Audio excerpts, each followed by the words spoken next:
राधे राधे, राम राम सभी के लिए। देखिए हम लोग यहाँ सुपर टेट के लिए पढ़ रहे हैं। जैसा कि आपको पता ही है कि हिंदी की क्लासेस चल रही हैं और हमने अभी तक हिंदी की 4 क्लासेस कर ली हैं। ठीक है, ये 5वीं क्लास है हिंदी की। और इतना ज़रूर है कि आप यदि सही से पढ़ लेंगे तो आपके हिंदी में 20 नंबर पूरे आ जाएंगे, यदि आपने सही से पढ़ लिया तो। आपको पता ही है कि सुपर टेट में लैंग्वेज 40 नंबर की आती है, जिसमें से 20 नंबर की तो हिंदी की लैंग्वेज होती है, यानी कि हिंदी के पेपर, हिंदी के क्वेश्चन आंसर होंगे, और बाकी के 10 नंबर का इंग्लिश का होगा, और बाकी का जो 10 नंबर रह गया वो संस्कृत का होगा। ठीक है, तो हम यहाँ 20 नंबर के लिए हिंदी को देख रहे हैं। ठीक है, उसके बाद हम इंग्लिश और संस्कृत ये भी देखेंगे, और ऐसे एक एक करके पूरे जो टॉपिक हैं और जो पोर्शन है वो सब हम ख़त्म करेंगे। ठीक है, तो हम लोग हिंदी की 4 क्लासेस देख चुके हैं, 5वीं क्लास है। बहुत ध्यान से पढ़ना, बहुत अच्छी तरह समझ आएगा, टेंशन लेने वाली कोई बात नहीं है। ओके, चलिए स्टार्ट करते हैं। देखिएगा, संसार में अच्छी बात कहने वालों की कमी नहीं है। देखो ये क्या है, ये एक गद्यांश है, ये गद्यांश है, आपको ये पढ़ना है, इसके बाद इसका उत्तर देना है। ठीक है, तो जैसा कि हम आपसे बताते आए हैं कि कोई भी ये पैराग्राफ पढ़ने से पहले प्रश्न पढ़ लिया करो, प्रश्न क्या पूछना चाह रहा है वो। ठीक है, ओके, तो पहले प्रश्न पढ़िए। कुल मिलाकर ये कि सबसे पहले आप प्रश्न पढ़िए। इसमें लिखा है आज की बड़ी समस्या क्या है। प्रश्न है आज की बड़ी समस्या क्या है। तो भैया ये जानने के लिए हमको ये पूरा ग्राफ पढ़ना पड़ेगा। ठीक है, पढ़िए। संसार में अच्छी बात कहने वालों की कमी नहीं है, परंतु मनुष्य के सामाजिक संगठन में ही कहीं कुछ ऐसा बड़ा दोष रह गया है जो मनुष्य को अच्छी बात सुनने और समझने से रोक रहा है। समझ रहे हो, ये वास्तविकता है। कुछ ना कुछ ऐसा लोगों के दिमाग में चलता है कि वो अच्छी बात ना तो सुनना चाहते हैं ना समझना चाहते हैं। ठीक है, जो मनुष्य को अच्छी बात सुनने और समझने से रोक रहा है। इसलिए आज की सबसे बड़ी समस्या यह नहीं है कि अच्छी बात कैसे कही जाए, बल्कि यह है कि अच्छी बात को सुनने और मानने के लिए मनुष्य को कैसे तैयार किया जाए। तो आज की जो सबसे बड़ी समस्या वो ये है कि अच्छी बात को सुनने और मानने के लिए मनुष्य को तैयार कैसे करें। भैया ये तो बिल्कुल वास्तविक बात कही है इन्होंने, क्योंकि कोई यदि सत्य बोलने वाला व्यक्ति हो ना तो लोग उसकी ना सुनते हैं ना मानते हैं।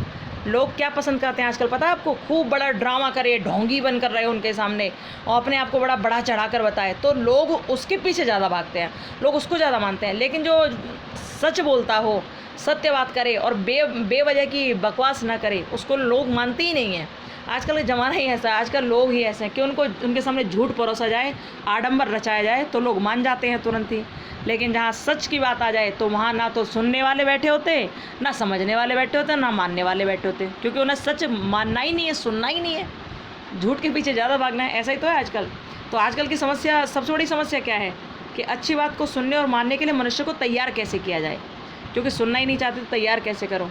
तो भैया सबसे बड़ी समस्या यही है, ये लिखा है ना, अच्छी बात को सुनने और मानने वाले को मनुष्य को तैयार कैसे किया जाए। तो आज इसका उत्तर होगा बी। ठीक है, अब देखिए दूसरा, देखिए दी गई कविता की पंक्तियां पढ़कर पूछे गए प्रश्न का सबसे उचित उत्तर वाले विकल्प को चुनिए। ठीक है, ये आपको ये पढ़ना है, उसके बाद इसके प्रश्न का उत्तर देना है। ठीक है, क्या लिखा है इसमें, लिखा चमकीली है सुबह आज की आसमान में। ठीक है, इन शब्दों को पकड़ना। चमकीली है सुबह आज की आसमान में, निश्चय कल की सुबह और चमकीली होगी। यानी कि इसको आशा है, इस कवि को आशा है कि आज जितनी चमकीली सुबह है कल उससे भी ज़्यादा चमकीली होगी। ठीक है, आगे लिखा है बेचैनी की बाहों में कल फूल खिलेंगे, घुटन गमकती सांसों की आवाज़ सुनेगी। ठीक है, आपने पढ़ लिया ये प्रश्न। देखिए प्रश्न है काव्यांश में चमकीली सुबह का आशय क्या है। तो चमकीली सुबह का आशय है, ये देखिए, अंधकार समाप्ति के बाद आशा भरी सुबह। हाँ भैया, ये आशा भरी तो बात कर ही रहा था कि जितनी चमकीली आज सुबह ना उससे ज़्यादा अधिक चमकीली कल होगी, मतलब उसे आशा है कैसा होगा। ठीक है, आगे के उत्तर को भी देख लीजिए, ऑप्शन क्या है इसमें। सूर्य की किरणों से चमकती सुबह, मतलब ही नहीं इससे। तो सफ़ेद कोहरे से चमकती सुबह, मतलब ही नहीं। प्रातःकाल के समय, ये भी मतलब नहीं बनता। तो इसका आंसर होगा ए, अंधकार समाप्ति के बाद आशा भरी सुबह। ठीक है, आगे बढ़िए। पिता ने समझाया कि सदा सत्य बोलना चाहिए, यह वाक्य उदाहरण है। तो भैया ये किसका उदाहरण है। देखो सरल वाक्य यदि ये होता तो इसमें पिता ने समझाया खाना खा लो, सीधा वाक्य हो गया। ठीक है, अब पिता ने समझाया कि बेटा तो बेटा मेरी इच्छा है कि तुम डॉक्टर बन जाओ। ठीक है, इच्छावाचक हो गया। पिता ने कहा कि काश तुम डॉक्टर बन जाओ, या काश तुम आर्मी में चले जाओ। तो जहाँ ऐसी बात आ जाए वहाँ इच्छावाचक होता है। ठीक है, लेकिन जहाँ पर इस तरह आ जाए कि पिता ने समझाया कि सदा सत्य बोलना चाहिए, यहाँ पर मिश्रित वाक्य है, ठीक है, मिश्रित, पिता ने समझाया कि सदा सत्य बोलना चाहिए, तो यह मिश्र वाक्य होगा, आज्ञावाचक नहीं होगा, आज्ञावाचक नहीं होगा, क्योंकि यह आज्ञा नहीं दी जा रही। जैसे आज्ञा कैसे होता है, जैसे पिता ने मुझसे कहा कि तुम तुरंत मार्केट जाओ और सब्जी लेकर आओ, ठीक है, तो ये आज्ञावाचक। पिता ने समझाया या पिता ने कहा कि बड़ों के पैर छुआ करो, तो ये आज्ञावाचक हो गया। लेकिन यहाँ क्या है, पिता ने समझाया कि सदा सत्य बोलना चाहिए, तो ये मिश्र वाक्य हो गया, ठीक है। इच्छा वाक्य वो होता है जो जहाँ में इच्छा सम्मिलित होती पिता की। सरल वाक्य वो होता है सीधी सीधी तरह कह दिया था। आज्ञावाचक वो होता है जहाँ आज्ञा दे दी जाती, लेकिन यहाँ क्या है, मिश्र वाक्य, ठीक है। सी आंसर होगा इसका। आगे देखिए, रसों की उदित और उदीप्त करने वाली सामग्री क्या कहलाती है? रसों की उदीप्त और उदित करने वाली सामग्री क्या कहलाती है? तो इसका जो आंसर होगा वो होगा विभाव। क्या होगा? विभाव। क्योंकि कहते हैं कि रसों को उदित एवं उदीप्त करने वाली सामग्री विभाव कहलाती है। और ये विभाव जो होते हैं ना, इसके 3 भेद होते हैं। ये प्रश्न याद रखना, उदित और उदीप्त करने वाले, ठीक है।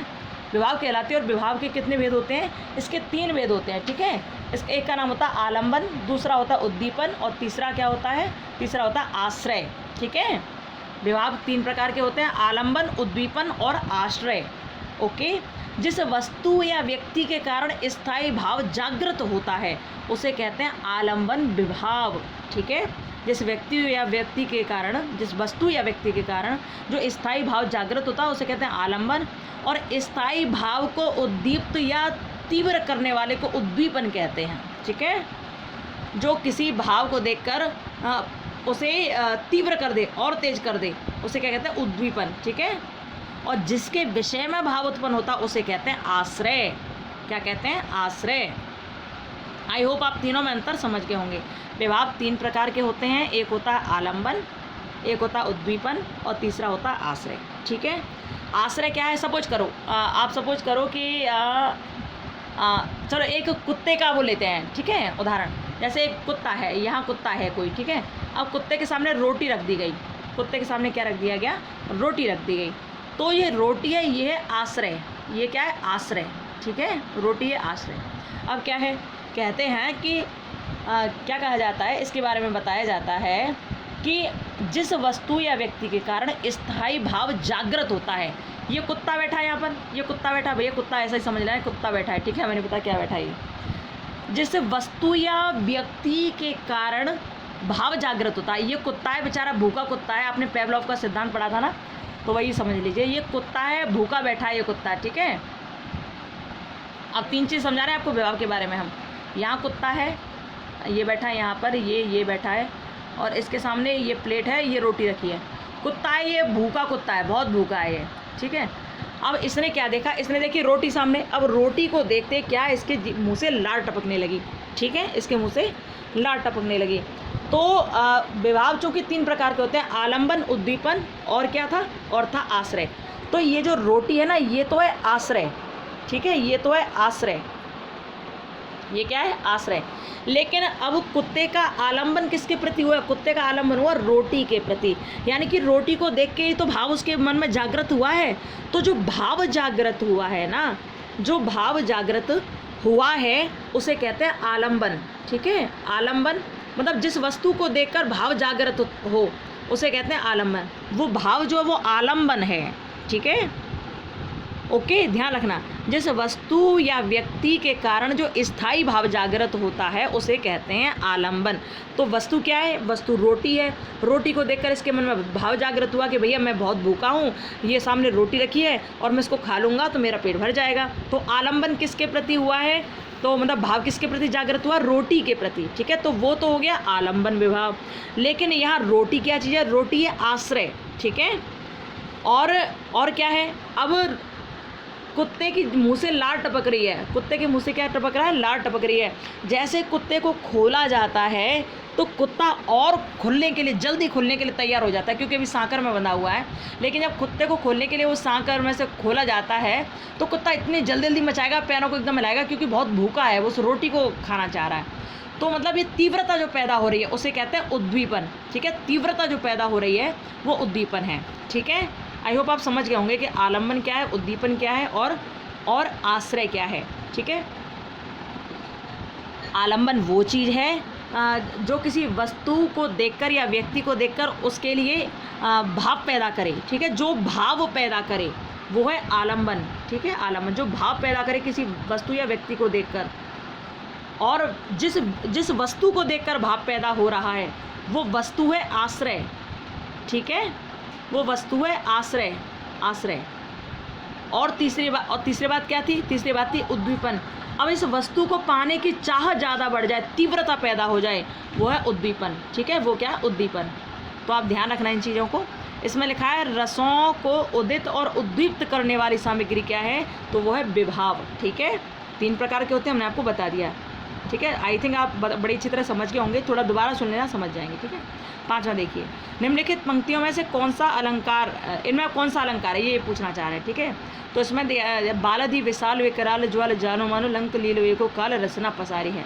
ये जो है ना, ये हनुमान जी के लिए कहा गया है। जब हनुमान जी लंका में गए थे ना, आग लगा रहे थे वहाँ पर, तो वहाँ कहा गया बालधि विशाल विकराल ज्वाल जाल मानो लंक लीलवय को काल रसना पसारी है। मतलब हनुमान जी ने पूरी लंका में आग लगा दी थी ना, तो चारों तरफ आग ही आग बढ़ गई थी। विकराल रूप था भगवान जी ने, वो मतलब आग ने विकराल रूप ले लिया था। ठीक है, तो ये सब बात कही जा रही है इसमें। ठीक है, तो इसमें क्या है? बालधि विशाल विकराल ज्वाल जानो मानो।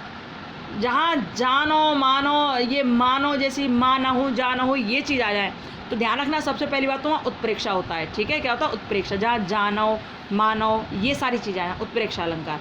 तो पहला तो उत्प्रेक्षा हो गया, ये तुम समझ गए, तो पहले से ही द्वारा आप एकदम राइट कर सकते हो।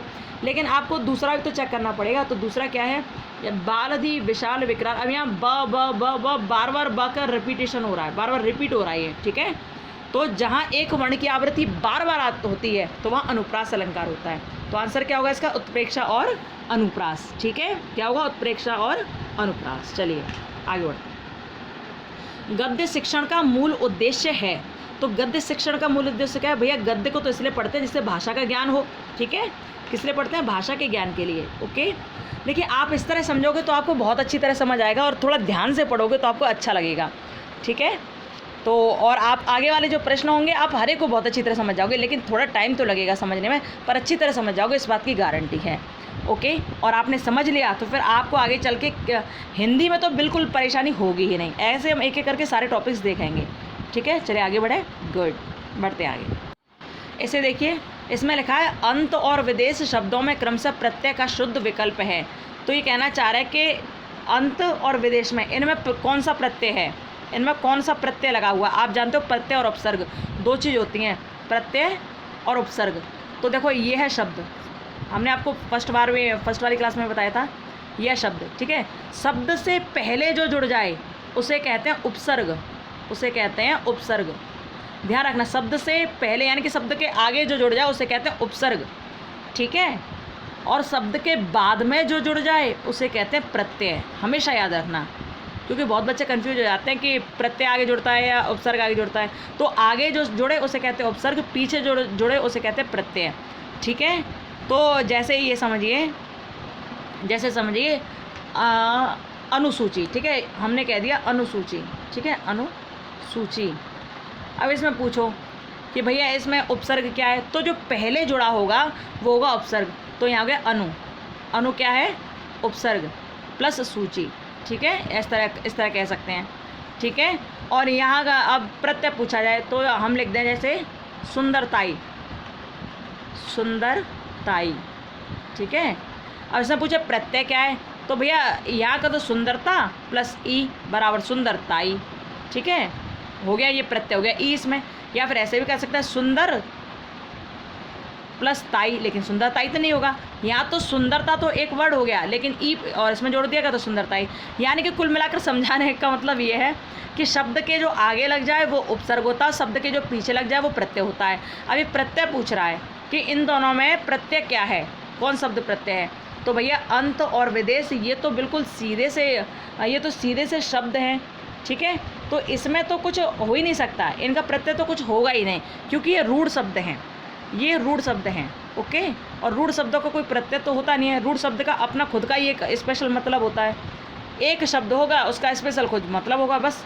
तो रूढ़ शब्दों में तो कोई प्रत्यय वगैरह होता ही नहीं। ठीक है, तो इसका आंसर क्या होगा? इनमें से कोई नहीं। ठीक है, जैसे ये अंत, विदेश, नाक, कान, मुंह, ठीक है, देश, ये सब रूढ़ शब्द हैं। एक शब्द में क्लियर हो जाए, रूढ़ शब्द हैं, ठीक है। रूढ़ शब्द का मतलब होता है जिसे काट कर कोई अर्थ ना पैदा किया जा सके। जैसे अलग अलग कर दो तो अर्थ ना पैदा हो, ठीक है। इनमें से कोई नहीं, ठीक है, ये होगा। चलो आगे देखते हैं। सियार, देखिए इसमें क्या है, सियार का तत्सम रूप है, तो सियार का होता है श्रृंगाल, ओके। 9वां देखिए, अधोलिखित विलोम शब्द युग्म में कौन सा सही नहीं है। अरे पहले इसको ऊपर करूँ। ये कह रहा है कि ये जो लिखे हुए विलोम शब्द लिखे हुए हैं, विलोम युग में लिखे हुए हैं, इनमें कौन सा सही नहीं है। तो देखिए, प्रसारण का संकुचन होता है, सही है। प्रसारण का मतलब होता है फैलना, संकुचन का मतलब होता है सिकुड़ना, ठीक है। ओजस्वी का निस्तेज होता है, बिल्कुल ठीक है। देहाती का शहरी होता है, ये भी सही है। लेकिन ये विज्ञ का सविज्ञ नहीं होता, विज्ञ का अनभिज्ञ होता है, ठीक है। तो इसका आंसर क्या होगा, सी, ओके। 10वां देखिए, षटपद का पर्यायवाची है। अब षटपद का मतलब होता है भ्रमर, यानी कि भौरा। 6 पद वाला यानी 6 पैरों वाला भौरा, ठीक है। चलिए, वह श्रेष्ठ उपासक है, मैं विशेष्य है। वह श्रेष्ठ उपासक है, इसमें विशेष्य क्या है, विशेष्य की जो विशेषता बतलाए वो अलग होते हैं, वो होते हैं विशेषण, ठीक है। विशेषता जो बतलाए वो विशेषण होते हैं, ठीक है। और यहाँ पूछा है विशेष्य, तो इनमें से कौन है जो विशेषता बतला रहा है और जिसकी विशेषता बतला रहा है, जिसकी विशेषता बतलाई जा रही है वही विशेष्य होगा। तो यहाँ विशेषता किसकी बतलाई जा रही है, ये कह रहा है वह श्रेष्ठ उपासक है, तो वह क्या हुआ, जो संज्ञा के स्थान पर प्रयोग किए जाएं वो कहलाते हैं सर्वनाम, ठीक है। तो वह है सर्वनाम, ठीक है, ध्यान रखना, वह क्या है, सर्वनाम, क्योंकि ये संज्ञा के स्थान पर प्रयोग किया गया है। वह श्रेष्ठ उपासक है, तो श्रेष्ठ विशेषता है, तो ये तो विशेषण हो गया, ठीक है। ये क्या हो गया, विशेषण।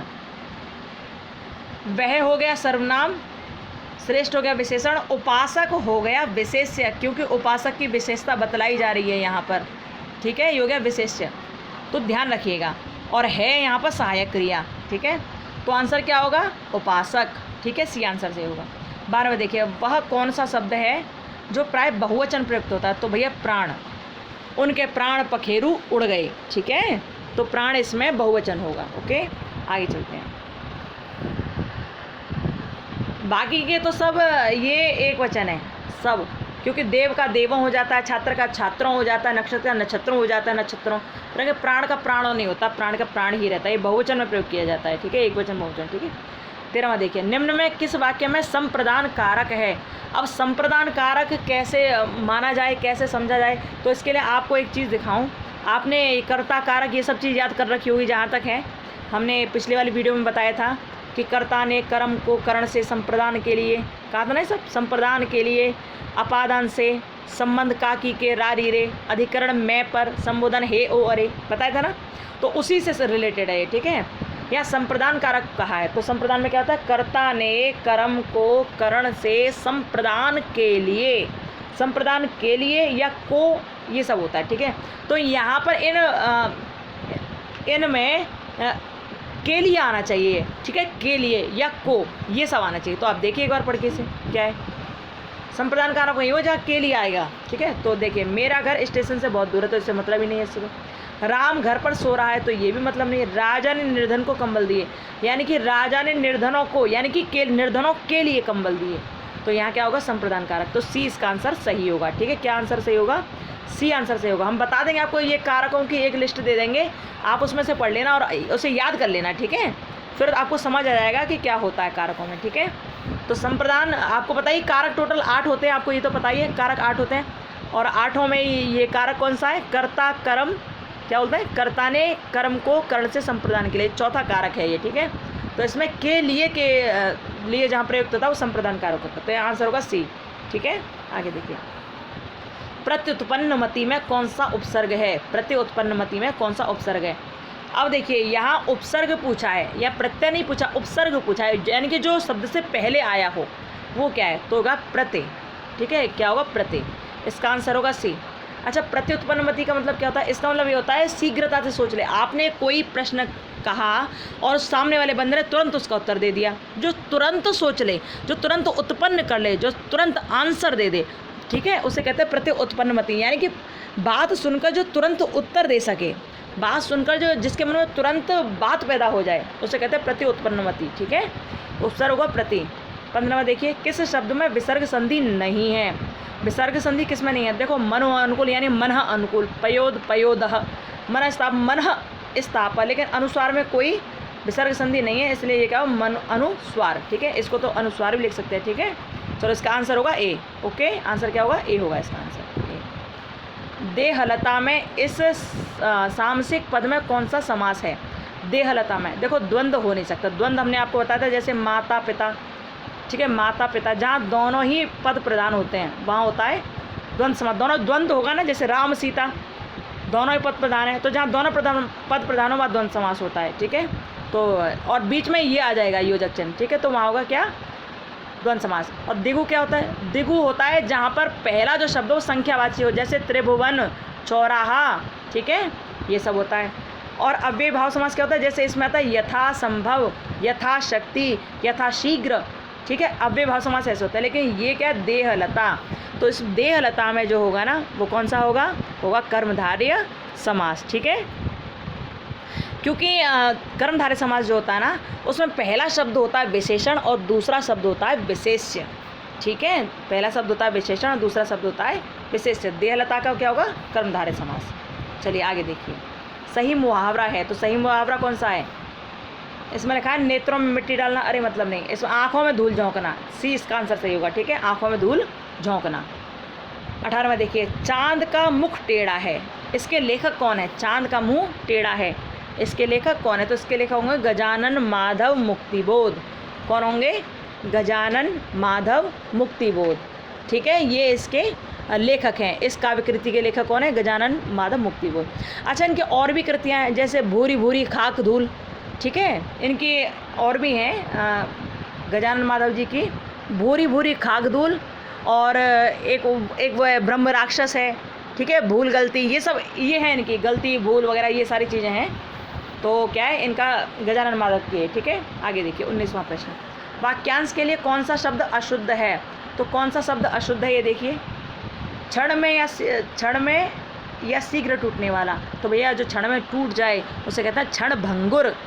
एक बात है ना, कहते हैं क्षण भंगुर जीवन की कल प्रातः काल खिली न खिली, मलयाचल की सुच शीतल गंध समीर बयार चली न चली, कलकाल कुठार लिए फिरता तन नम्र है चोट झली न झली, रटलय हरे नाम अरी रसना फिर अंत समय पर हिली न हिली। समझे? कुछ नहीं समझे तो बाद में समझाएंगे। फिलहाल क्या है? क्षण भंगुर। यहाँ आंसर होना चाहिए क्षण भंगुर। तो यहाँ पूछा अशुद्ध, तो पहला ही अशुद्ध है, तो पहला ही गलत हो गया। ठीक है, आंसर क्या है? ए होगा इसका आंसर। क्या होगा? ए। बाकी के पढ़ लेते हैं। जिसकी आशा न की गई हो, तो अप्रत्याशित सही है। जैसे जाना ना जा सके, अज्ञेय, ये भी सही है। दोपहर के पहले का समय पूर्वाहन, ये भी सही है। ठीक है, तो इसका आंसर क्या होगा? ए। ओके, आगे देखिए, देव शब्दों में भिन्न अर्थ वाला शब्द है। भिन्न अर्थ वाला शब्द कौन सा भैया? तो इसमें दिया तुरंग, मृगराज, मृगेंद्र और व्याघ्र। ठीक है, ये शब्द यहाँ पर दिए हुए हैं। तो यहाँ जो है ना, देखो ये मृगेंद्र, व्याघ्र और मृगराज, ये जितने भी है ना, ये तीनों जो है ना, ये तीनों शेर के पर्यायवाची हैं। किसके? शेर के पर्यायवाची। ये तीनों शेर के पर्यायवाची हैं, ध्यान रखना। यहाँ पर अंतर है तुरंग में। तुरंग का मतलब होता है घोड़ा, तुरंग का मतलब होता है घोड़ा। ठीक है, तो यहाँ पर भिन्न अर्थ वाला छांटना था, भिन्न अर्थ वाला होगा तुरंग। ठीक है, तुरंग का मतलब घोड़ा होता है। और बाकी के मृगेंद्र, व्याघ्र, मृगराज, ये सब शेर के हैं, ध्यान रखना। ओके, चलिए ऐसे ध्यान से पढ़ते आइए, आगे देखते हैं। देखिए यहाँ पर ये रस हैं, तो ये लिस्ट हमने इसलिए डाली है ताकि आप इन्हें याद कर सको। किसका स्थायी भाव क्या होता है, क्योंकि हर बार पेपर में पूछा ही जाता है, इनमें से एक दो पूछ ही लिए जाते हैं। तो आप इसका स्क्रीनशॉट ले लेना और इसे याद कर लेना, नहीं याद हो तो आपको। ठीक है, वैसे तो आपको याद होगा, ऐसे हम कामना करते हैं और ऐसे हम समझ पा रहे हैं। नहीं भी याद हो तो आप इसका स्क्रीनशॉट ले लो, और ये सब आपको याद होने चाहिए। ठीक है, श्रृंगार रस का रति होता है स्थायी भाव, हास्य का हास होगा, करुण रस का शोक होगा, रौद्र का क्रोध होगा। ठीक है, वीर का उत्साही होगा, भयानक का भय होगा, बीभत्स का जुगुप्सा, अद्भुत का विस्मय, शांत रस का निर्वेद, वात्सल रस का वत्सलता, और भक्ति रस का हो ईश्वर भक्ति में रति या ईश्वर विषयक रति। ठीक है, तो इसका आप एक स्क्रीनशॉट ले लीजिए। ठीक है, आगे चलते हैं। देखो अभी हमने आपसे कहा था ना कि कारकों के बारे में हम आपको बता देंगे, तो इसका भी आप स्क्रीनशॉट ले लीजिए। ये 8 कारक हैं, ये जैसे हम बता रहे थे आपको। कर्ता ने कर्म को करण से या के द्वारा, संप्रदान के लिए या को, अपादान से अलग होने के लिए, ठीक है। संबंध काकी के रारी रे, अधिकरण मैं पर, संबोधन हे ओवर ए, ठीक है। तो इसका भी स्क्रीनशॉट आप ले लीजिए, ये बहुत ज़रूरी है, ये आते ही आते पेपर में ये भी आते हैं और ये भी आते हैं, इसका स्क्रीनशॉट जल्दी से ले लीजिए, ठीक है। आगे बढ़ते हैं हम लोग। अच्छा, जो चीज़ हमें इम्पोर्टेंट लगी है वो हमने यहाँ पर आपके लिए रख दी हैं। तो ये देखिए यहाँ पर ना सघोष, अघोष, महाप्राण, अल्प प्राण, यहाँ हमने एक ही इस पर्चे में लिख दिए, एक ही पर्चे में रख दिया है मतलब इसका। तो आप एक बार देख लीजिए क्योंकि ये भी हर पेपर में पूछा ही जाता है इसमें, सुपर टेट वाले में, ठीक है। तो देख लीजिए यहाँ पर क्या क्या है। यहाँ लिखा प्रत्येक वर्ग का प्रथम एवं द्वितीय वर्ण, यानी कि क, ख, च, छ, ट, ठ और ये त, थ, प, फ, ये पहला और दूसरा वर्ण है प्रत्येक वर्ग का। ध्यान रखना, पहला और दूसरा वर्ण ही तो है प्रत्येक वर्ग का। तो पहले वर्ग का क, ख हो गया पहला और दूसरा वर्ण, दूसरे वर्ग का च, छ हो गया पहला और दूसरा वर्ण, तीसरे वर्ण का ट, ठ हो गया, चौथे का त, थ हो गया और पांचवें का प, फ हो गया, पहला और दूसरा वर्ण, ठीक है। तथा ऊष्म व्यंजन, ऊष्म व्यंजन कौन से होते हैं? स, स, श, ये अघोष व्यंजन कहलाते हैं, ठीक है। मतलब ये इन्होंने बताया कि भैया पहले वर्ग का दूसरा और पहला वर्ण, ठीक है, ये क्या होते हैं, और इसके साथ साथ ऊष्म व्यंजन, ये अघोष व्यंजन कहलाते हैं। ध्यान रखना, प्रत्येक वर्ग का पहला और दूसरा। तो ये हमने आपको समझने के लिए और समझाने के लिए थोड़ा सा बता दिया, तो आप देख लीजिएगा। ये हो गए अघोष व्यंजन। अब घोष वाले कौन से होते हैं? क्योंकि यहाँ प्रत्येक वर्ग का पहला दूसरा गया, तो अब कौन कौन से रह गए? तीसरा, चौथा, पाँचवा। तो तीसरा, चौथा, पाँचवा वर्ण और जितने भी स्वर होते हैं ना वो सब, और ये यर, लव यानी कि अंतस्थ व्यंजन और ह, ये घोष वर्ण कहलाते हैं, ठीक है। इसका स्क्रीनशॉट आप लेना, आपको समझ पाओगे फिर, ठीक है। ये हो गया। अब महाप्राण के बारे में दिया है कि प्रत्येक वर्ग का द्वितीय और चतुर्थ, यानी कि प्रत्येक, अभी ये दोनों ध्यान रखना, एक जगह पूछे जाते हैं घोष और सघोष, यानी अघोष और सघोष, ठीक है, वो तो आपने समझ लिया। अब आइए महाप्राण और अल्प प्राण पर। तो महाप्राण कौन से होते हैं कि प्रत्येक वर्ग का दूसरा और चौथा वर्ण और जितने भी ऊष्म व्यंजन होते हैं श, स, श, ह, वो महाप्राण कहलाते हैं, ठीक है। और अल्प प्राण में क्या होता है? प्रत्येक वर्ग का पहला, तीसरा और पाँचवा वर्ण और अंतस्थ व्यंजन, ये अल्प प्राण कहलाते हैं, ठीक है। इसका स्क्रीनशॉट ले लो, 2-3 बार देखोगे तो याद हो जाएगा, ओके। चलो आगे बढ़े, गुड, चलते हैं। देखिए यहाँ पर ये एक गद्यांश दिया है इन्होंने, और ये कह रहे हैं कि इस गद्यांश को पढ़ो और नीचे जो प्रश्न है उसका उत्तर दो, ये कह रहे हैं, ठीक है। तो आप एक बार इस गद्यांश को पढ़ लीजिए, ठीक है। वैसे पढ़ने की आवश्यकता भी नहीं, क्योंकि इसमें डायरेक्ट पूछा गया नतमस्तक में समास कौन सा है। तो समास आपको यदि पता होगा समास के बारे में तो आप बहुत अच्छी तरह से बड़े आराम से बता दोगे, ठीक है। क्योंकि नतमस्तक में तत्पुरुष समास, नतमस्तक में कौन सा समास है? तत्पुरुष समास। नतमस्तक का यदि विग्रह हम लोग करें तो इसका मतलब होता है मस्तक से नत, यानी कि झुका हुआ, मस्तक से नत यानी कि झुका हुआ, ठीक है। इसमें क्या होगा? इसमें होगा तत्पुरुष समास, ओके। ये कौन सा है? करण तत्पुरुष है, ठीक है। तो आंसर क्या होगा? ए, ओके। अब हमें ये पढ़ने की आवश्यकता नहीं पड़ी क्योंकि इसका आंसर हमें डायरेक्ट यहीं से मिल गया।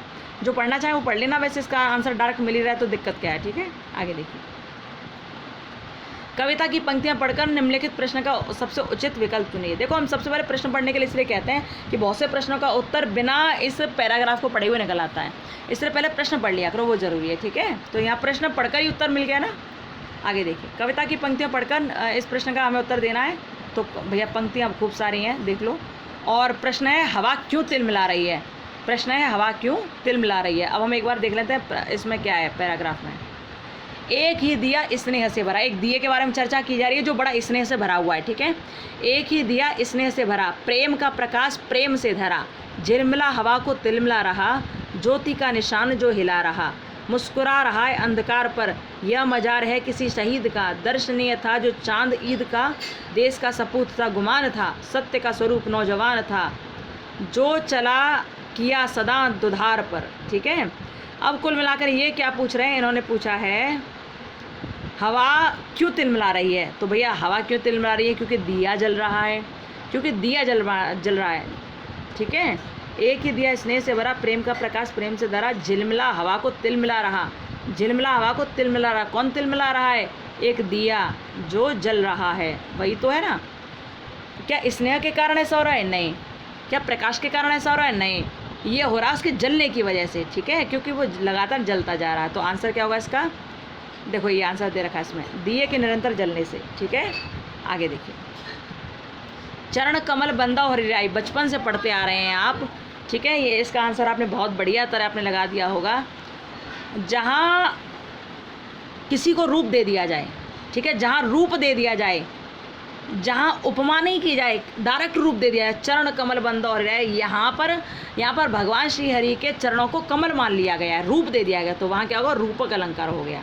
ठीक है, ध्यान रखें, जहाँ रूप दे दिया जाए, यहाँ पर ऐसा नहीं किया जाए कि वो उस जैसा लग रहा है, जैसा नहीं लग रहा है, यहाँ पर तो डायरेक्ट बोल दिया कि चरण कमल, चरण कैसे, कमल के समान है। ठीक है, तो क्या होगा, रूपक अलंकार, क्योंकि रूप दे दिया गया है।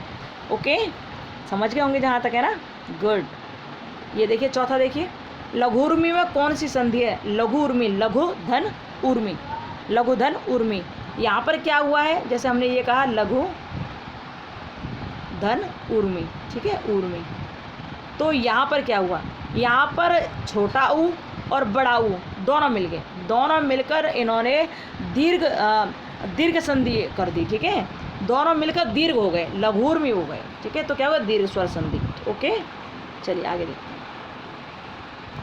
मूक होय बाचाल पंगु चढ़े गिरवर्गन जासु कृपा सुदयाल द्रवों सकल कलिमल दहन। श्री रामचरितमानस का ये सोरठा है। स्टार्टिंग में आप पढ़ोगे तो आपको स्टार्टिंग में ये सोरठा दिखाई देगा।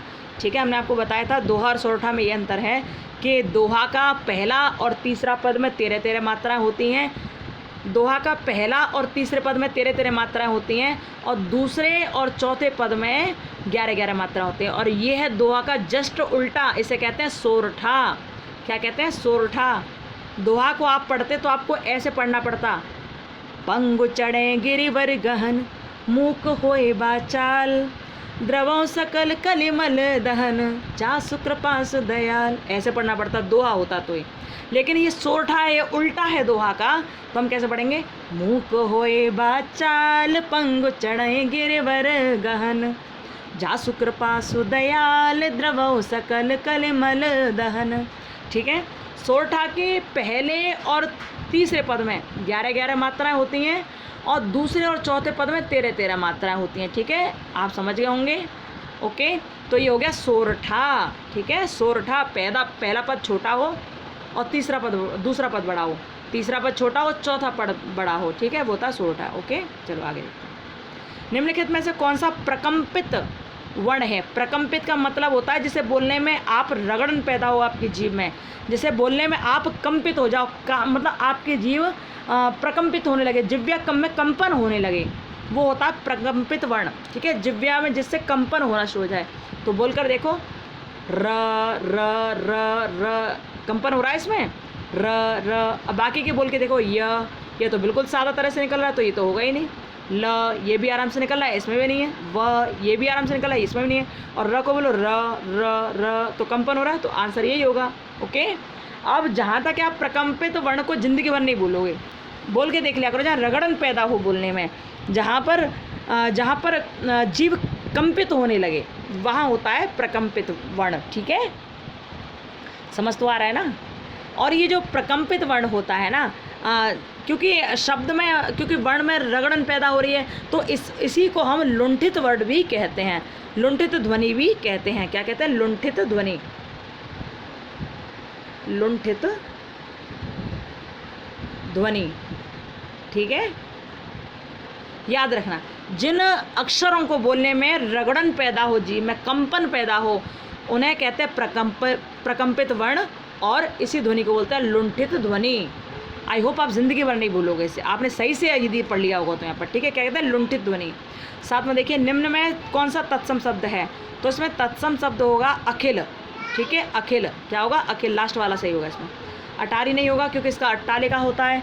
अहीर नहीं होगा, क्या, अहीर नहीं होगा, क्योंकि अहीर का तत्सम होता है आभीर, अहीर का होता है आभीर, अटारी का होता है अट्टालिका। ठीक है, अटारी का होता है अट्टालिका, और आँख का होता है अक्षी, आँख का होता है अक्षी। ठीक है, लेकिन अखिल क्या है, अखिल एक तत्सम शब्द है। ओके, अखिल क्या है, तत्सम शब्द है। आगे और बाकी के सभी तद्भव हैं। ठीक है, चलिए आगे देखते हैं। आपको क्लास अच्छी लगे और आपके थोड़े भी फ़ायदे में आए तो इसको लाइक सब्सक्राइब शेयर ज़रूर करना अपने मन से ज़रूर, ताकि और बच्चों के पास पहुंच जाओ, उनके लिए भी सुपर टेट के लिए हिंदी उनकी पक्की हो जाए। ठीक है, इसे आगे ज़रूर भेजिएगा। ओके, चलिए हम 8वां प्रश्न देखते हैं। अनुरक्त का विलोम क्या होगा? तो अब जैसे कि आप सभी जानते हो अनुरक्त विरक्त होता है। ठीक है, निम्न में हाथी का पर्याय क्या है? तो इसमें हाथी का पर्याय पूछ रहे हैं ये, तो हाथी का पर्याय होता है कुंजर। क्या होता है हाथी का पर्याय? कुंजर। ठीक है, कुरंग नहीं होगा, कुरंग नहीं होगा, क्योंकि कुरंग का होता है हिरण। कुरंग का क्या होता है? हिरण। लिख लेना, इनको याद रख लेना थोड़ा सा। ठीक है, कुरंग का क्या होता है? हिरण। ओके, ध्यान रखना। और तो इसका आंसर क्या होगा? आंसर होगा इसका कुंजर। आंसर क्या होगा? कुंजर। ओके, चलिए आगे देखते हैं। 10वां देखिए, इसमें किस वाक्य में पूर्वकालिक क्रिया का प्रयोग हुआ है? पूर्वकालिक क्रिया यानी कि जो क्रिया पहले हो गई हो, जो क्रिया पहले हो रही हो। ठीक है, तो इसमें पूर्वकालिक क्रिया कैसे होती है? जो पहले हो रही हो। यहाँ पर पहले क्रिया कौन सी हो रही है?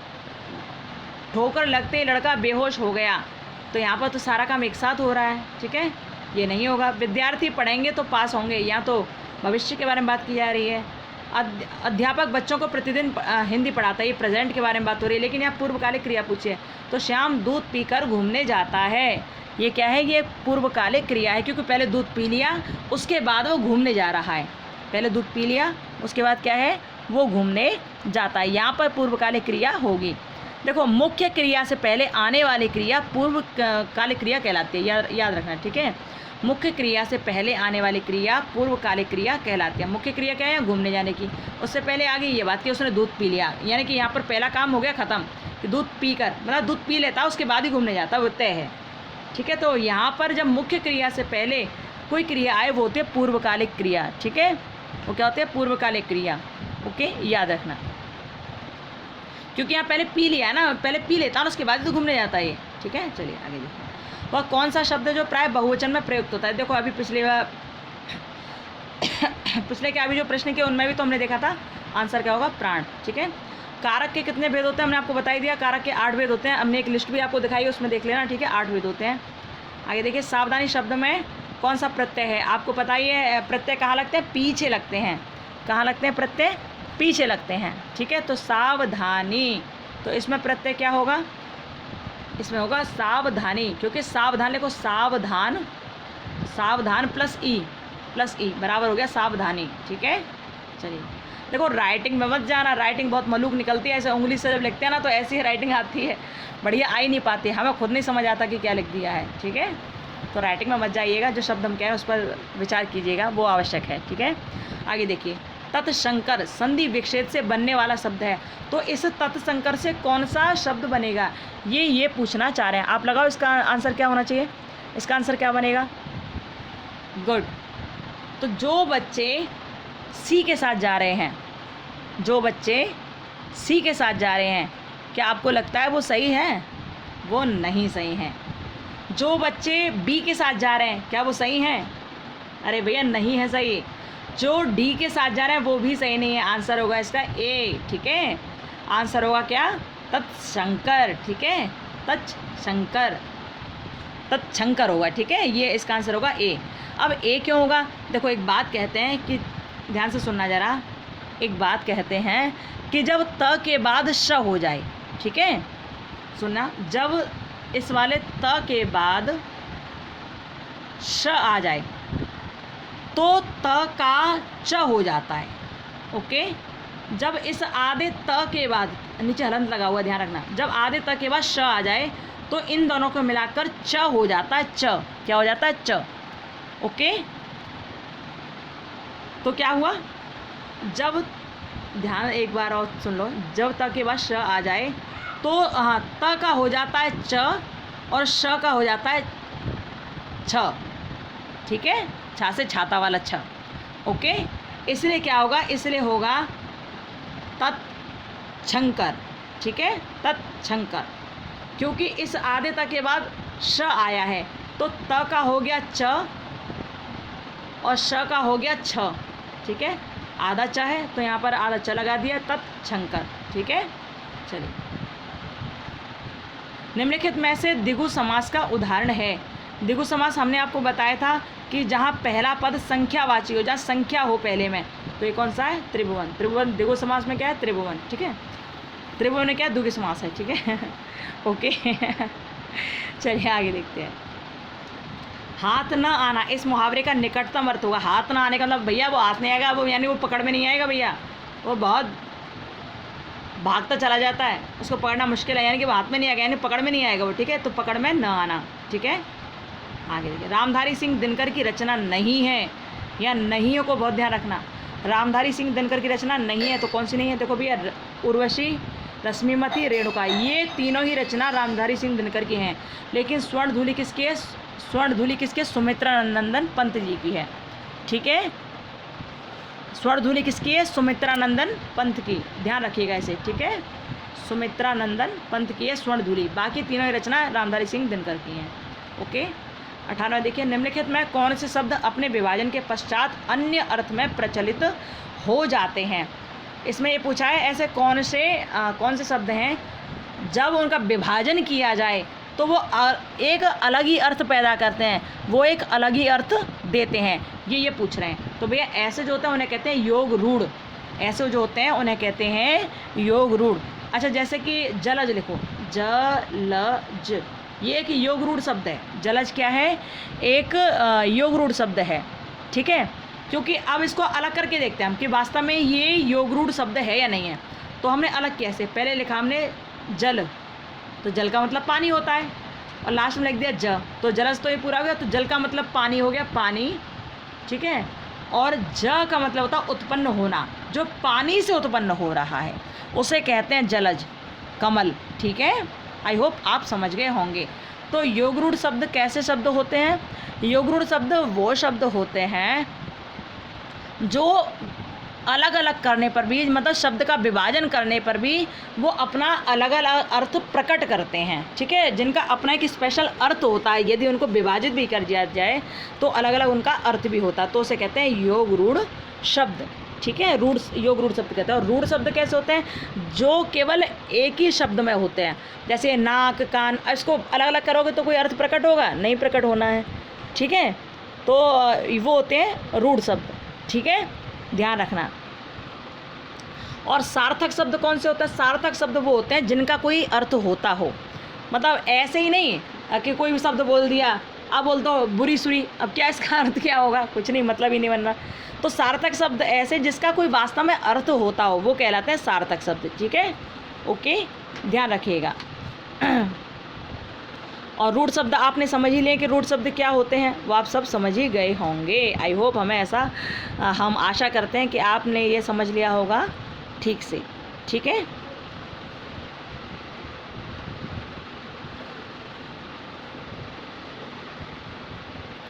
ओके, तो आपका आंसर हो गया योग रूढ़। ठीक है, आगे देखिए। नेपथ्य का अर्थ क्या होता है? नेपथ्य भैया बहुत पेपरों में पूछा जाता है। नेपथ्य जो होता है ना, वो रंगमंच के पीछे वाला पर्दा होता है, पीछे का स्थान होता है, रंगमंच के पीछे जो स्थान होता है उसे कहते हैं नेपथ्य। ठीक है, क्या होता है? नेपथ्य, रंगमंच के पीछे का स्थान। ओके, आगे देखिए। जो पहले कभी नहीं हुआ हो उसे कहते हैं अभूतपूर्व। ये पहले कभी नहीं हुआ भैया, अभूतपूर्व है। क्या कहता है? अभूतपूर्व। तो देखिए, इस तरह हम लोगों ने 40 प्रश्न देख लिए यहाँ पर हिंदी के। आई होप आपको बड़ी अच्छी तरह समझ आ गए होंगे। नहीं आए तो दोबारा वीडियो देख लेना, और अच्छे लगे तो वीडियो को लाइक, सब्सक्राइब, शेयर करना, क्योंकि ये आपके सुपर टेट के लिए है। ठीक है, और अब बीच में जो हमने आपको वो दिया था, जो आपको हमने कारक और रस बताए थे, उनको ज़रूर याद कर लेना। ठीक है, अब हिंदी की 1-2 क्लास और लेंगे, उसके बाद फिर और दूसरे टॉपिक हम लोग देखेंगे। ठीक है, केवल 1 क्लास और लेंगे हम हिंदी की, हम 1 या 2 मैक्सिमम। ठीक है, तो आपका हिंदी का ये पूरा कंप्लीट हो जाएगा। और इतना ज़रूर है कि आपने पढ़ लिया तो सुपर टेट में आपका निश्चित मिलेगा, टेंशन मत लेना। ठीक है, चलो अब आगे की बात हम करेंगे अगली वीडियो में। और कोई बात हो तो आप कमेंट बॉक्स में कमेंट कर देना, और अच्छे लगे तो please like, subscribe and share करना। ओके, फिर मिलेंगे। खुश रहिए, मस्त रहिए और अपना ध्यान रखिए। Bye, Radhe Radhe, Ram Ram, bye bye.